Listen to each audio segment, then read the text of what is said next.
আপনি যখন সন্দেহ করছেন যে আপনি গর্ভবতী, তখন জীবনের এক নতুন অধ্যায়ের দরজা খুলে যাচ্ছে।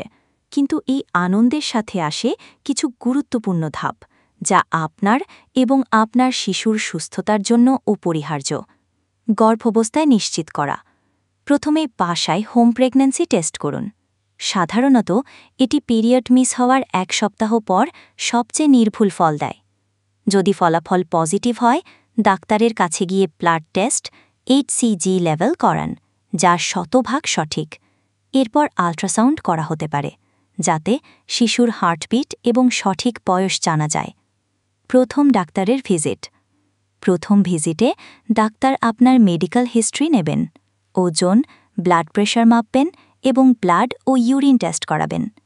ডাক্তার আপনাকে ফোলিক অ্যাসিড, আয়রন ও ক্যালসিয়াম সাপ্লিমেন্ট শুরু করতে বলতে পারেন। ডাক্তারের সাথে প্রশ্নোত্তর। এই ভিজিটে কিছু গুরুত্বপূর্ণ প্রশ্ন জিজ্ঞেস করুন। কোন খাবার খাবেন বা এড়িয়ে চলবেন?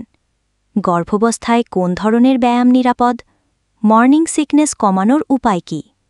মানসিক প্রস্তুতি। গর্ভাবস্থা মানে শুধু শারীরিক পরিবর্তন নয়, মানসিক পরিবর্তনও। তাই পরিবার ও সঙ্গীর সমর্থন জরুরি। চিন্তা ও স্ট্রেস কমাতে হালকা হাঁটা, বই পড়া বা মেডিটেশন করতে পারেন। মনে রাখবেন, প্রথম ডাক্তারের ভিজিট আপনার মা হওয়ার যাত্রার প্রথম বড় পদক্ষেপ। নিজের এবং শিশুর সুস্থতা নিশ্চিত করতে সময়মতো পদক্ষেপ নিন।